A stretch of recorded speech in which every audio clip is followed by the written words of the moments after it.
Hey, what's going on, you guys? This is Madam81, and I'm coming back to you again. This one is from the section of Courts and Cops. You can find this article on pressherald.com, and it says Poland man charged with murder waives jury trial that could be a bit tricky. Mark C., who says he acted in self-defense when he shot IM, will go to trial in front of a judge. This article is done by Megan Gray. She is a staff writer. This is the gentleman that is on trial.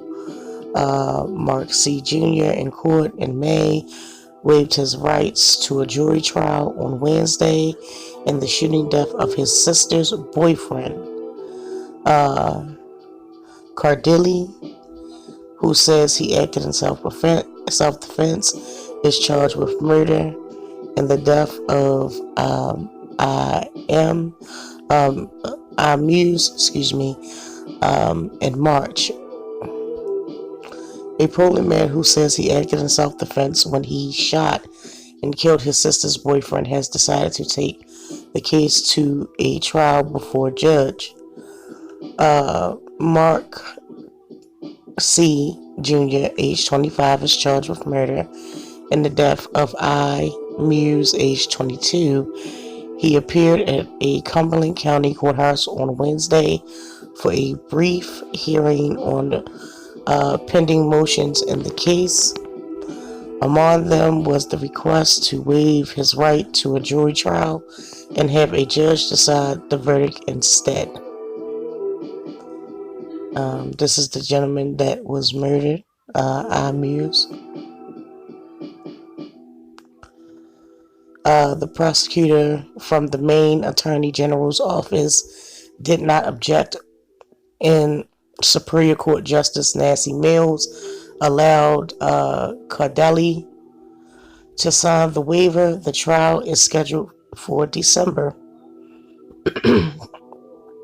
Cardilli has admitted to shooting Muse during an argument at his family's Riverton home in the early hours of March 16th, but he told the police he acted in self-defense.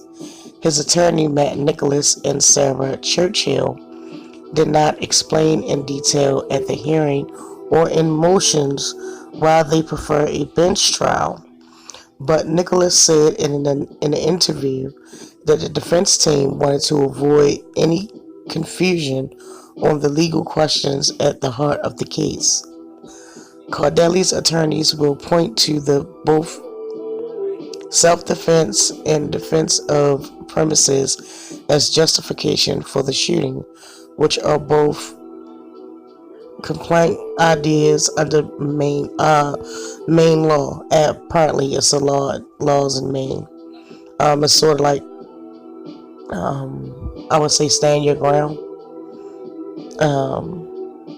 Things of that nature.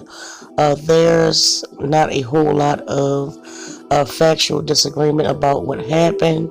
Nicholas says there are some, but not a whole lot. But the legal issue in a case like this gets a little bit tricky. Thea Johnson, an associate professor at the University of Maine School of Law, said the state's law is stringent when it comes to deadly force. During her criminal law course, Johnson said her students studied the case of Merrill Kimball, who fatally shot a man on a North Yarmouth bee farm in 2013. Kimball claimed he acted in self-defense, but the jury found him guilty of murder. She introduces the lesson by pressing the class with the closing arguments in the case and then reading the jury instructions on self-defense. The law students find that analysts to be nuisance and difficult, she said, and this case would be similar in the way even if the facts are not identical. The benefit of being before a judge versus a jury is that the law is incredibly complicated in this area, Johnson said. There are lots of moving pieces, and a judge will be able to understand the law better than a jury. A grand jury indicted Cardilli on the murder charge nearly 3 weeks after the shooting. Cardilli pled not guilty in April. He was released on $50,000 cash bail in May, a decision to prompt protesters by supporters of the Muse family. Court documents and testimony from the bail hearing have created an outline of the deadly confrontation at the Milton Street home. Muse was dating Chelsea Cardilli, who was 17 at the time, when she asked if he could visit the house that night. Her father said no, but when Muse arrived, the parents allowed him to stay until 1. When he did not leave at that time, a verbal and physical confrontation began between the 5 people in the house. At some point during the argument, Cardilli went to his bedroom and came back with a gun. As the fight continued, Cardilli said Muse punched him in the nose, while Cardilli later told police he fired the gun into Muse's chest in self-defense. A medical examiner reported that the fatal bullet hit the victim in the back. Okay. The judge granted other motions at the hearing Wednesday, including a request for what is called a view at the house. Nicholas said a sale is pending, and he asked the judge to visit the scene in person before the closing later this month, rather than closing to or during the trial. She agreed to do so. Miller also considered a motion by an attorney representing Chelsea Cardilli in June. The court took custody of the teenager's journal, which has largely been written in the days after the shooting. The judge also issued a confidentiality order to prevent the parties from talking about any juvenile records in the case. So it's unclear what the journal says or whether it will play a role in the trial. Given that Chelsea never gave permission or authorization to anyone to control or possess over her most private property, her journal, she asked the court to return it to her, as it is private and personal and written during a time of intense pain and grief. Gina Y. and Chelsea Cardilli's attorney wrote in the motion. The judge agreed to make a copy of the journal for Chelsea, but she said the original would remain in the court until after the trial to avoid any issues and authenticity. Mark Cardilli parents attended the hearing, but his sister did not.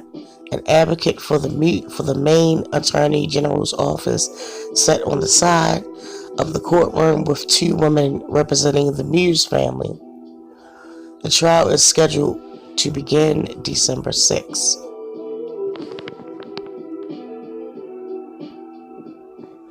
So, this is basically what's going on in this particular case, in this situation. The gentleman, Muse, he was shot, killed during a disagreement. Judging on what I've read, this is just my personal opinion. There is some things in that journal that they do not want to be seen, as also goes to the juvenile records being sealed. If they have a juvenile record or whatever the case is, a lot of times depending on what state you live in, they will seal the records and stuff, and they won't use them. Um, it depends if the judge allows it or not. It might point to a pattern um, of him using handguns or assaults or anything like that, and they don't want to sway the opinion of the jury, or in this case the judge. So it was sealed for the most part. But really crazy, but I mean it just really doesn't add up. If she wasn't supposed to have anybody over there, and when he got there they allowed him to stay till 1. There was really a lot of miscommunication there, because normally if your parents say, look, you're not having nobody over, whatever the case is, and they just show up, so what, they showed up. I mean, I'm the parent. I said you can't have company, you can't have company. Pretty much. But then they said in the article that he was supposed to leave at 1. He refused to leave, and the argument ensued. Okay, what was the reason for him not wanting to leave? What did the daughter tell the young man that she didn't tell her family? It's a lot of it's a lot of things there that you could ask or go, and not to mention the fact that when the young man was shot, he was shot in the back. That would mean that he was facing away, or turning away, or trying to run away from the brother when he shot him.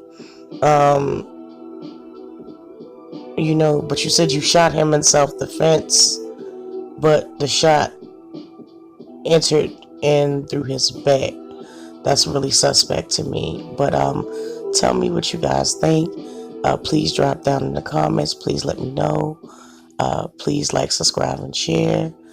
And until then, or until later, I will talk to you guys.